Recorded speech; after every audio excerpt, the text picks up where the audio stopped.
விஜய் உயிருக்கு ஆபத்து, கரூர் சென்றால் பிரச்சனை வருமா? ஒரே வரியில் அண்ணாமலை கொடுத்த பதில். கரூர் செல்ல விஜய் போலீஸ் அனுமதி கோரியுள்ள நிலையில், பாதிக்கப்பட்டோரை சந்திக்க போலீஸ் அனுமதி தேவையில்லை என்று தான் கருதவில்லை என்று அண்ணாமலை கூறியுள்ளார். மேலும் ஏற்கனவே அதிமுக, பாஜக கூட்டணி உள்ள நிலையில் அதில் தாவேக உள்ளே வருமா என்ற கேள்விக்கும் அவர் பதிலளித்தார். கரூரில் விஜய் பிரச்சாரத்தில் ஏற்பட்ட கூட்ட நெரிசலில் சிக்கி 41 பேர் உயிரிழந்த நிலையில், பாதிக்கப்பட்டோரின் குடும்பத்தை பார்க்க விஜய் போலீஸ் அனுமதி கோரியுள்ளதாக தகவல் வெளியானது.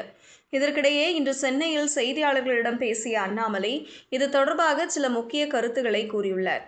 இது தொடர்பாக அண்ணாமலை மேலும் கூறுகையில், என்னை பொறுத்தவரை தமிழ்நாட்டில் எந்த ஒரு இடத்திற்கும் செல்லவும் எல்லோருக்கும் உரிமை இருக்கிறது. இதை தேவையில்லாமல் பெரிதுபடுத்துகிறார்கள். சும்மா ஒரு தகவல் தெரிவித்துவிட்டு தொண்டர்களிடம் சொல்லிவிட்டு நேரடியாக போகலாம். இதற்கு டிஜிபி அலுவலகத்திற்கு சென்று பர்மிஷன் கேட்க வேண்டிய அவசியம் இல்லை. நம் தமிழ்நாட்டில் யார் வேண்டுமானாலும் எந்த பகுதிக்கும் எந்த நேரத்தில் வேண்டுமானாலும் போகலாம். இந்தியாவிற்கும் சில பகுதிகள் அச்சுறுத்தல் இருப்பதால் பர்மிஷன் வாங்கி கொண்டு போக வேண்டும். அதுபோன்ற நிலை தமிழகத்தில் இல்லை. அரசியல் தலைவர்கள் தாராளமாக போகலாம். ஒரு நாள் முன்னாடியே சொல்லிவிட்டு போகலாம். அவர்களின் பாதுகாப்பு அவர்கள்தான் பார்த்து கொள்ள வேண்டும். விஜய் கரூர் வர வேண்டும் என்று நினைக்கிறார். நானும் அதே கரூரை சேர்ந்தவன்தான். எங்க ஊர் வருவதற்கு அனுமதி எதற்கு? யார் வேண்டுமானாலும் வரலாம். எல்லோரும் வந்து கொண்டுதான் இருக்கிறார்கள். கடந்த 10 நாட்களில் முதல்வர் ஸ்டாலின் தொடங்கி கமல் வரை அனைவரும் வந்து சென்றுள்ளனர். NDA MP-க்கள் குழுவும் வந்துள்ளனர். எங்கள் ஊரில் பூதம் எல்லாம் இல்லை. தயவு செய்து வாங்க, வந்து ஊர் மக்களை பார்த்து செல்லுங்கள். ஆம், கரூர் கூட்ட நெரிசல் ஏற்பட்டுள்ளது. தவறு நடந்திருக்கலாம். அதற்கான காரணம் யார் என்பதை கண்டறிந்து நடவடிக்கை எடுக்க வேண்டும். அதற்காக கரூர் சென்றாலே அச்சுறுத்தல் என்ற பிம்பத்தை ஏற்படுத்த வேண்டாம். கரூர் மக்கள் பற்றி தவறான ஒரு எண்ணத்தை பரப்ப வேண்டாம் என்றார்.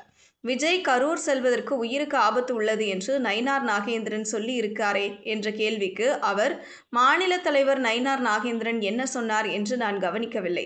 நான் மண்ணின் மைந்தராக சொல்கிறேன். யார் வேண்டுமானாலும் எங்கு வேண்டுமானாலும் போகலாம். நமது தமிழகத்தை நாமே தாழ்த்தி கொள்ள வேண்டாம். அதே நேரம் நயினார் வேறு காரணத்தில் சொல்லி இருக்கலாம். எனவே தயவு செய்து என் பேச்சை திருத்தி பார்க்க வேண்டாம். கரூர் மாவட்டத்திற்குள் 36 குடும்பங்கள் பாதிக்கப்பட்டவர்கள் இருக்கிறார்கள். காங்கேயம், தாராபுரம் பகுதிகளிலும் இருக்கிறார்கள். அப்படி இருக்கும்போது போலீசாரும் ஏன் இந்த அளவுக்கு கட்டுப்பாடுகளை விதிக்கிறார்கள் என்று எனக்கு தெரியவில்லை.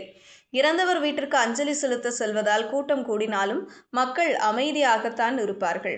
அந்த இடத்தில் எப்படி நடந்து கொள்ள வேண்டும் என்பது மக்களுக்கு தெரியும். அப்படி இருக்கும்போது போலீசாரும் ஏன் இதை பெரிதுபடுத்துகிறார்கள் என்று தெரியவில்லை என்றார். எடப்பாடி பிரச்சாரத்தில் விஜய் கட்சிக்கொடி இருந்தது குறித்த கேள்விக்கு, அதை பற்றி நான் பேச விரும்பவில்லை. 2026 தேர்தலுக்கு இன்னும் நீண்ட காலம் இருக்கிறது. உள்ளது. யார் எப்படி வருவார்கள் என்று பொறுத்திருந்து பார்ப்போம். கூட்டத்திற்கு யார் வந்தார்கள் என்று எனக்கு தெரியாது. அதை நான் பார்ப்பதும் இல்லை என்றார்.